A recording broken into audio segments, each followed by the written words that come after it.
तो वेलकम दोस्तों, कैसे हो आप सभी लोग। गाइस, आज की इस वीडियो की जो कहानी है, अगर आप उसको पूरा सुन पाए तो मैं हैरान हो जाऊंगा गाइस, क्योंकि ये जो कहानी है ये एक सच्ची भूतिया घटना है और इसको पूरा सुनना बहुत ज़्यादा मुश्किल है।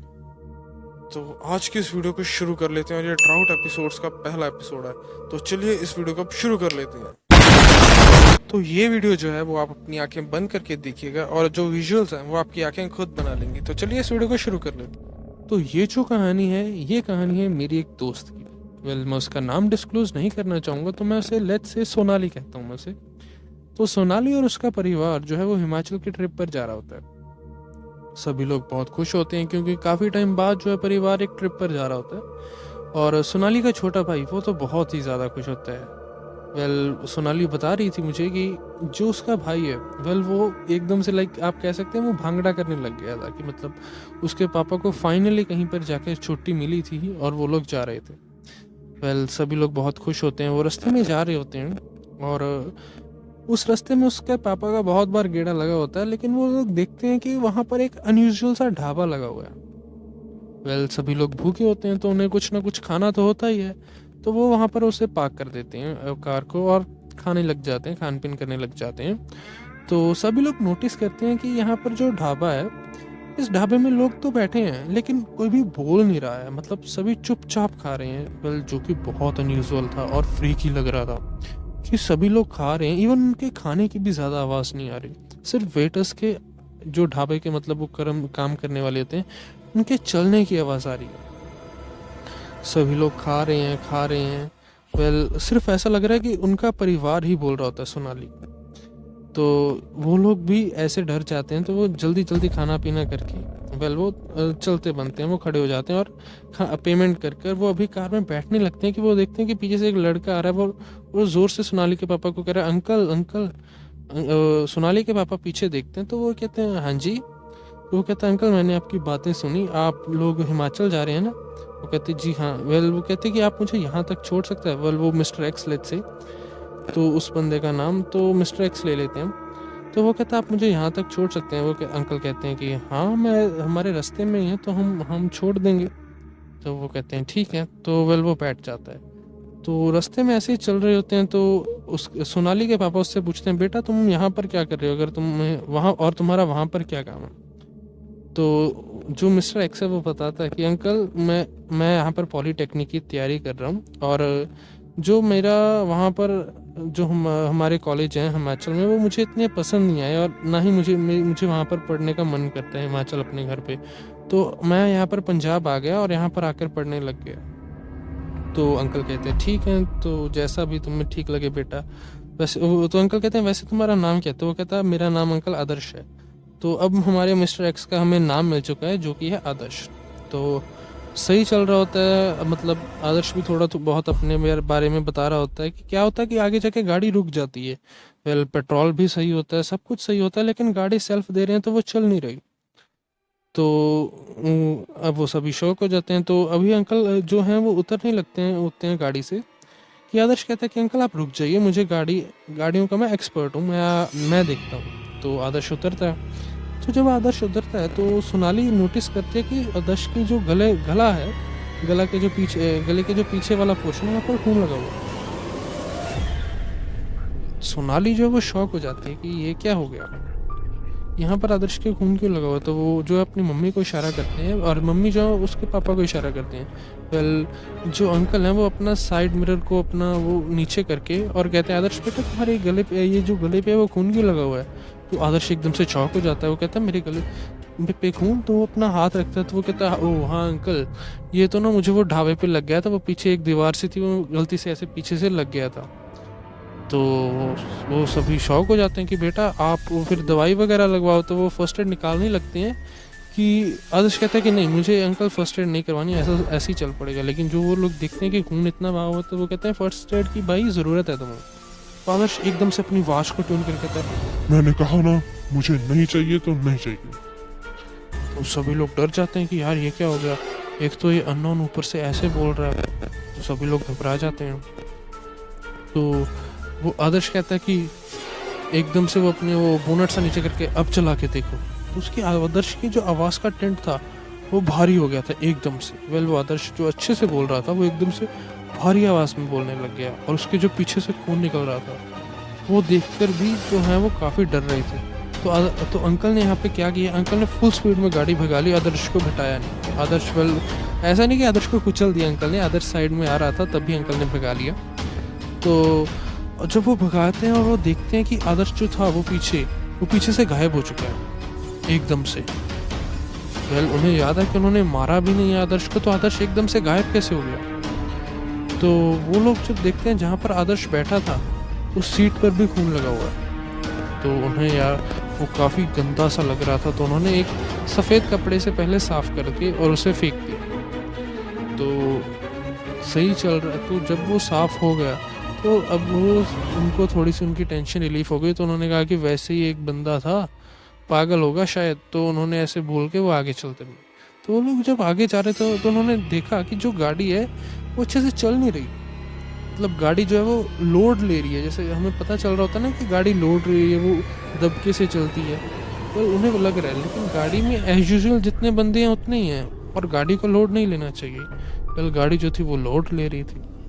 तो वो लोग क्या करते हैं, वो देखते हैं कि गाड़ी में क्या दिक्कत है। तो वो लोग देखते हैं कि आदर्श का जो खून दोबारा लगा हुआ है। तो सभी लोग देख के डर जाते हैं कि ये क्या हो गया, कि आदर्श का खून तो अभी साफ किया था और ये दोबारा क्यों लगा हुआ है। तो यही होता, तो ये लोग दोबारा उसे साफ करते हैं, और इस बार जो वो कपड़े से साफ करते हैं वो उसे बाहर नहीं फेंकते, वो उसे अपने साथ ही रख लेते हैं, और वो कहते हैं कि हम इसे बाद में यूज़ कर लेंगे। तो वो उनके साथ ही होते हैं। तो यहाँ पर क्या होता है कि वो लोग आगे जाते हैं, जा रहे हैं, तो वो होटल पहुँच जाते हैं। तो सही चल रहा होता है। तो इस सब के बीच में क्या होता है कि होटल में सभी एक रूम में भी बैठे होते हैं, और वो लोग नोटिस करते हैं कि जो सोनाली का छोटा भाई है वो थोड़ा सा अजीब सा रिएक्ट कर रहा है, मतलब बोल नहीं रहा, मतलब वो आगे जो है वो जितना वो एक्साइटेड था उतना वो एक्साइटेड भी नहीं है, और ऊपर से वो चुप बैठा है कि उसकी वो आदत ही नहीं है कि वो चुप बैठ जाए। तो वो चुप बैठा, तो सभी लोग वैसे उस खून वाली घटना के कारण घबराए होते हैं। तो उन्हें ऐसा लगता है कि शायद ये भी अभी ये छोटा और इसको इसी वजह से थोड़ी सी घबराहट चढ़ गई होगी। तो ये सभी उसे समझाते हैं कि नहीं बेटा, ये थोड़ा वहम था, हमने वो साफ करना भूल गए होंगे और इतनी कोई चक्कर वाली बात नहीं है। तो जो उसका सोनाली का छोटा भाई वो सिर हिला देता है, कहता ठीक है।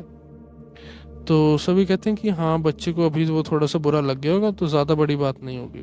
तो सभी लोग ये सोच के आगे अपने सोने चले जाते हैं। जो सोनाली के पापा मम्मी है वो एक कमरे में होते हैं, और सोनाली और उसका छोटा भाई एक कमरे में होते हैं। तो एकदम से सोनाली की 12 बजे जाग खुलती है, और वो देखती है कि जो उसका छोटा भाई है वो बेड पर नहीं है।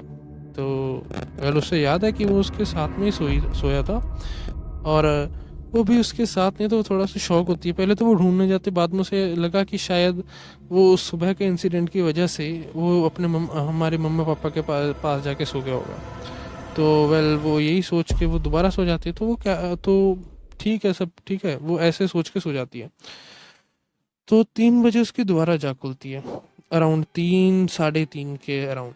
तो वो देखती है कि उसका जो भाई है वो अभी भी नहीं आया होता, और बेड जो है वो कांप रहा होता है। रात के 3 बजे और बेड कांप रहा है, वो और डर गई, और ऊपर से वो सुबह वाला इंसिडेंट तो अभी भूली भी नहीं है। तो वो नीचे देखता है कि उसका भाई जोर जोर से सांसें ले रहा है, ऐसे सांसें ले रहा है। तो वो और भी डर जाती है कि इससे क्या हो गया। तो उसे ऊपर बुलाती है कि भाई आजा आरुष, आजा ऊपर आजा। तो वो ऊपर आता है, तो वो कहती है कि क्या हो गया था तुझे। दीदी, वो जो आदर्श भैया थे ना, वो मुझे लड़ रहे थे और मुझे नीचे ले गए बैठ के। वो सुनकर हैरान हो जाती है कि ये क्या हो गया, कि आदर्श भैया इसे यहाँ पर कैसे दिख रहे हैं। तो ये और डर जाती है कि जल्दी आ जल्दी। तो ना जो सोनाली है वो अपने भाई को भगा कर अपने मम्मा पापा के पास ले जाती है, और जब वो वहाँ पर लेके जाती है तो वो देखती है कि उसका भाई जो उसने पकड़ा हुआ था वो उसके साथ ही नहीं है। वो और डर जाती है कि ये क्या हो गया, तो मैंने तो अभी उसे पकड़ा हुआ था और ये कहाँ पे चला गया। वो भागकर अपने मम्मा पापा के कमरे में जाती है, तो वहाँ पे वो देखती है कि उसका जो भाई है वो उसके मम्मा पापा के पास ही सोया हुआ है। तो अब वो और डर जाती है कि वो कौन था जो बेड के नीचे था, और उसने किसका हाथ पकड़ा हुआ था। तो वो जो अब सोनाली कहती कि मुझे भी आप प्लीज़ यहाँ पर सुला लीजिए, मुझसे वहाँ पर सोआ नहीं जाएगा। तो वेल सोनाली भी वहीं पर सो जाती है, और जो उसने अपने मम्मी पापा को ये बताया होता है तो वो कहते हैं कि तुम्हारा भ्रम है, ये सुबह जो हुआ था उसके कारण ही तुम्हें ये सब सपना आया होगा। तो वो भी ऐसे ही सोच के सोनाली वेल इसे जाने देती है। सुबह होती है तो सोनाली के सिर में हेडेक सा शुरू हो जाता है। तो सोनाली कहती, और वो बताती भी है कि मुझे हेडेक हो रहा है। तो सभी समझते हैं कि शायद यार ये जो इतना वो एक तो सफ़र किया था और ऊपर से जो कल वाली बात वो भूले भी कहाँ होंगे, तो उसे सोचकर वो लोग कहते हैं कि उसी वजह से हेडेक हुआ होगा, तो ज़्यादा बड़ी बात नहीं है। तो यही सोच के जो है वो लोग इस बात को रफा दफा कर देते हैं और उससे मेडिसिन वगैरह दिला देते हैं। तो वो कहती है कि मेरा अभी भी सिर दर्द, जो मेडिसिन खाने के बाद भी उसका सिर दर्द ठीक नहीं आया होता। तो वेल वो जाकर बैठी रहती है, और उसे ना वो बार बार वो चीज़ याद आ रही होती है कि कैसे आरुष को उसने पकड़ा था और वो बीच रास्ते में गायब हो गया। तो वो उस चीज़ को भूल नहीं पा रही होती। तो इसी चीज़ को लेकर वो बार बार सोच रही थी, तो वो सो जाती है। तो सोती है तो एकदम से उसे लगता है कि यार उसके बेड पे कोई आ गया है और कोई उसके ऊपर चढ़ रहा है। तो वो एकदम से आंखें खोलती है तो वो देखती है कि ऊपर आरुष ही बैठा है। वो ऐसे ही शैतानी से आगे करता होता है। तो अब वो उसे लगा कि यार इस जान के उसके ऊपर नाच रहा होगा, वैसे वो आगे भी ये सब करता रहता होता है। तो इस बार जो है वो आरुष ना आगे तो मतलब वो हंसते हुए नाच रहा, तो इस बार वो क्रीपी सी स्माइल देकर एकदम से सोनाली का गला पकड़ लेता है।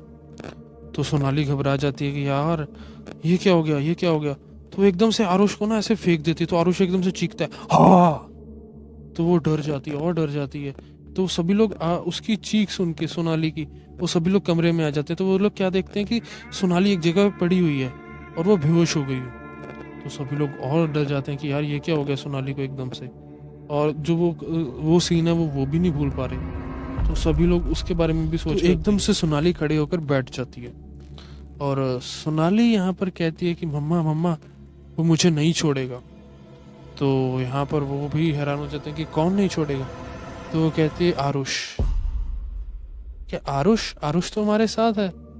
क्या आरुष के साथ आदर्श, मुझे ये दोनों मिलकर मुझे मार देंगे। तो ये लोग हैरान हो रहे हैं क्योंकि आदर्श जो था वो इनके चैप्टर से वो कल का बस थोड़ा सा वो गायब हो चुका था।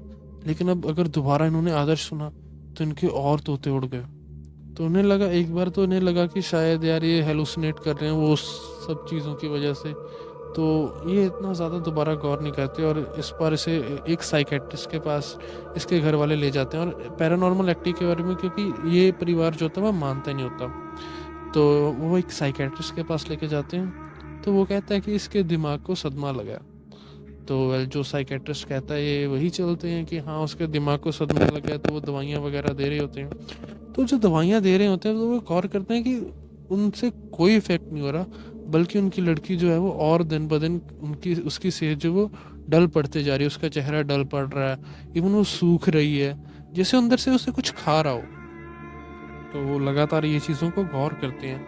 और एक दिन क्या होता है कि वो पड़ी होती है।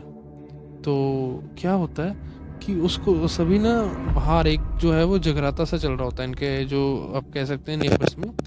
तो उन्हें कहते हैं कि आओ तुम साथ में चलो। तो ये मना कर देती है कि, और आगे ये वैसे बहुत जाती होती है तो ये शौक हो जाते हैं कि ये मना क्यों कर रही है। तो एकदम से तो वो कहती है कि चलो ठीक है, नहीं जाने का मूड होगा। तो वो क्या कहते हैं, वो जगराते से प्रसाद लेकर आते हैं माता का, और इसे सोनाली को कहते हैं कि खा लो। सोनाली कहती है कि नहीं मुझे नहीं खाना। वेल कहती मम्मा कहते हैं प्रसाद को ना नहीं करते, और वो एकदम से कहते हैं कि खा लो। तो वो एकदम से कहती है मुझे नहीं खाना बुढ़िया, तूने सुना नहीं?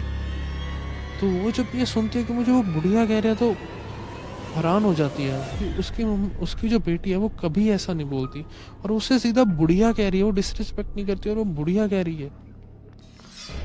तो यार वो शॉक हो जाती है पूरी। तो उसके बाद उन्हें समझ में आ जाता है कि ये सिनेरियो गलत हो गया है। तो पहले तो उसे काम करती है उसकी मम्मी। तो वो जो प्रसाद है वो उसके पास से ले जाते हैं और वो कहते हैं कि बेटा तुम सो जाओ। तो उसकी मम्मा समझ जाती हैं कि ये सिनेरियो जो वो गलत हो चुका। तो वो जल्दी से जाते हैं और वो किसी ऐसे आदमी को ढूंढते हैं उसके पापा को वो कहते हैं कि जो इन सब चीज़ों के लिए वो कर सकें। उनके उसके पापा तो मानते नहीं हैं इन सब चीज़ों को, लेकिन वो कहते हैं कि एक बार मेरी तसल्ली के लिए। तो क्या होता है ना, उसके पापा के दोस्त जो जो वो जानते होते हैं, वेल तांत्रिक टाइप आप कह सकते हो, वेल जो भूत वगैरह भगाते हैं ये, तो उन्हें बुलाते हैं वो, और उसके पापा के दोस्त भी साथ में होते हैं। और वो देखते हैं कि जब वो पैर धरते हैं तो हमें कहते हैं कि तुम्हें अब पता चल रहा है। वो कहते हैं ये घटना तो तुम्हारे साथ हफ्ता पहले ही हो चुकी है। वेल उन्हें आए को हफ्ता हो चुका होता है, तो कहते हैं तुम्हें हफ्ते का अभी तक अब पता चल रहा है।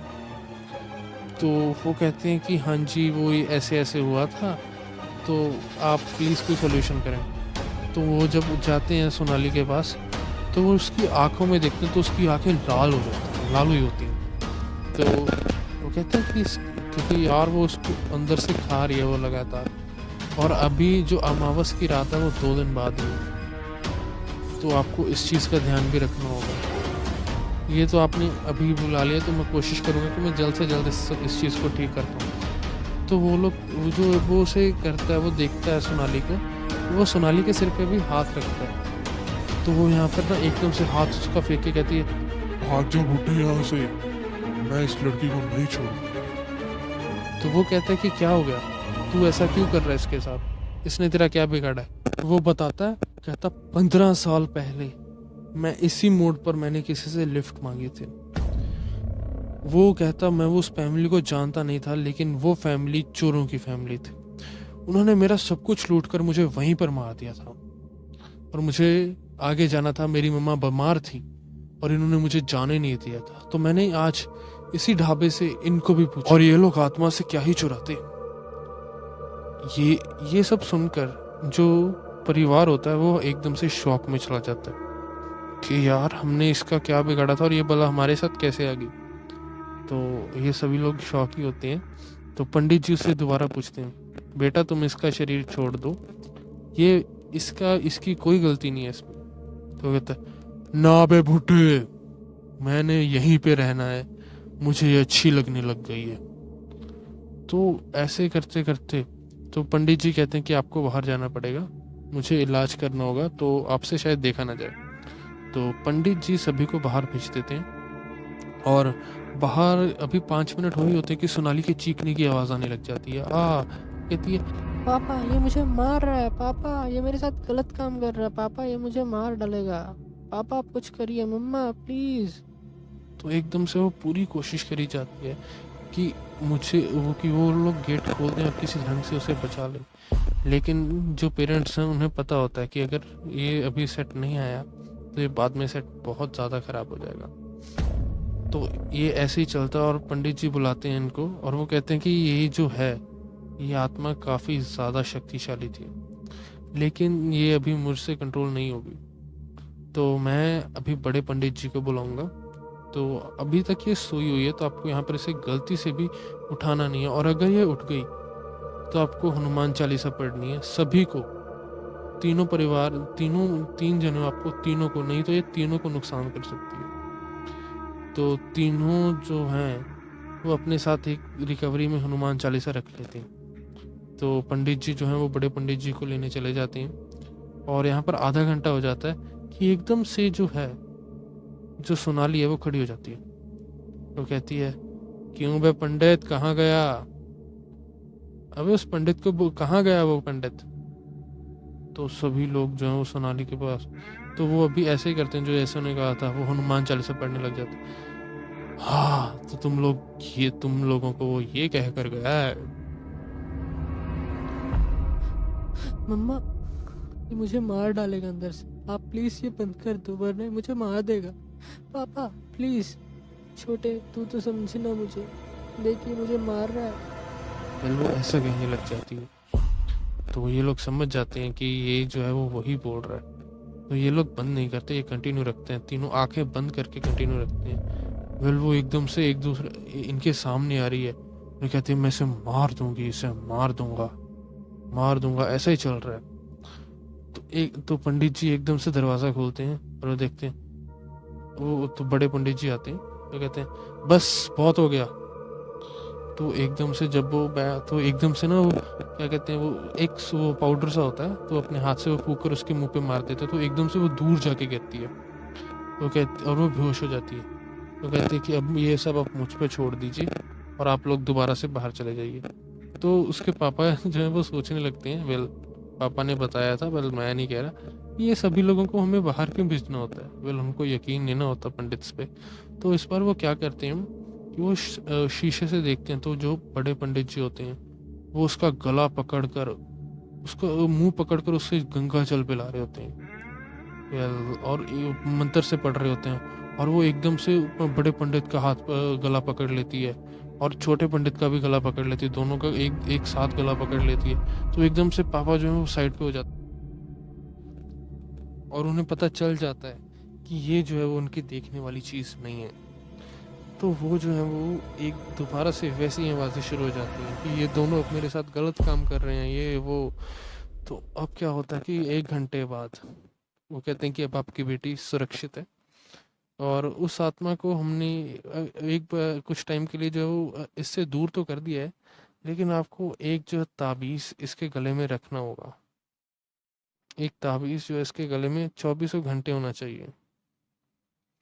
तो वो ऐसा ही करते हैं, वो ताबीज़ को गले में रख देते हैं, और वो कहते हैं कि एक आपके जो कार में जो उसके खून वाला कपड़ा है उसे आप जला दें।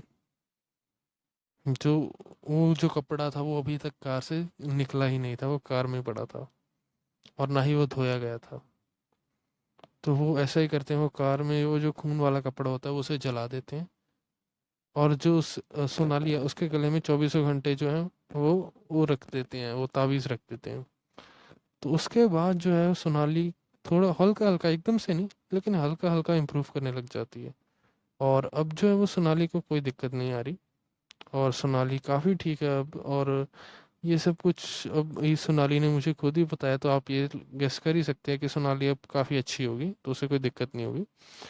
तो यही था सोनाली की कहानी। और अगर आप भी मुझे अपनी कहानी बताना चाहते हैं तो आप ऐसा कर सकते हैं, मैंने यहाँ पर एक इंस्टाग्राम का पेज बनाया है, और ये जो है द ड्राउट शो ऐसे ही चलेगा। तो अगर आप मुझे अपना कंटेंट देना चाहें तो मैं आपको यहाँ पर अपने चैनल पे डिस्क्लोज करूँगा और आपको और आपकी कहानी लोगों को सुनाऊँगा। तो आज के लिए इतना ही गाइस, थैंक यू वीडियो देखने के लिए। तो गुड बाय।